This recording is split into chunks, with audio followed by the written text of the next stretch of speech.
அனைவருக்கும் வணக்கம். ராகி மாவு வந்து 3 டம்ளர் எடுத்து 5 டம்ளர் தண்ணி ஊற்றி கெட்டியாக கட்டி இல்லாமல் கரைச்சாச்சு.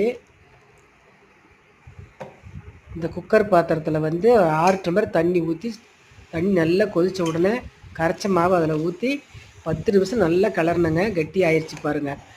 இந்த கரண்டியில் தான் நான் எப்பயுமே ராகி மாவு களி செய்கிறதுக்கு எடுத்துக்குவேன். தண்ணி தொட்டு தொட்டு ராகி மாவு களியை தொட்டு பார்த்தோம்னா கையில் ஒட்டவே கூடாதுங்க. கையில் ஒட்டுச்சுன்னா ராகி மாவு வேகலைன்னு அர்த்தம். மறுபடியும் கொஞ்சம் சுடு தண்ணி கிட்ட வச்சுட்டு கொஞ்சமாக ஊற்றி ஒரு 1/4 டம்ளர் தான் ஊற்றணும். மறுபடியும் ஒரு 10 நிமிஷம் நல்லா கலரணுங்க. ராகி மாவு அருமையாக வெந்துருச்சு பாருங்கள்.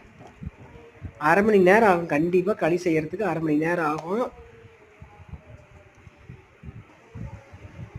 களி வந்து உருண்டை பிடிச்சி வச்சுட்டேன்.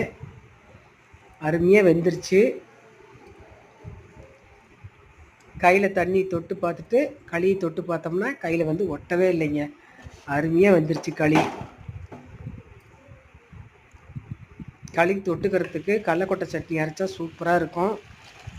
நான் வந்து இன்றைக்கி வந்து கீரை செஞ்சேன். பருப்பும் கீரையும் போட்டு கடைஞ்சி களியோட மத்தியானம் சாப்பிட்டோம். சூப்பராக இருந்துச்சுங்க.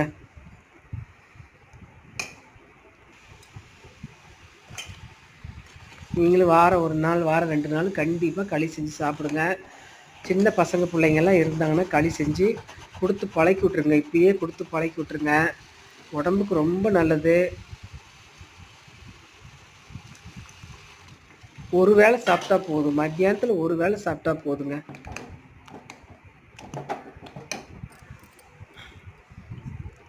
கோழி குழம்பு மட்டன் குழம்பெல்லாம் செஞ்சு இந்த களியை தொட்டு சாப்பிட்டா செம்மையாக இருக்கும்.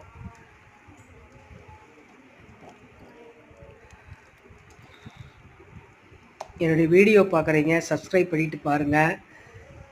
சப்ஸ்கிரைப் பண்ணின அத்தனை பேர்த்துக்கும் ரொம்ப ரொம்ப நன்றி.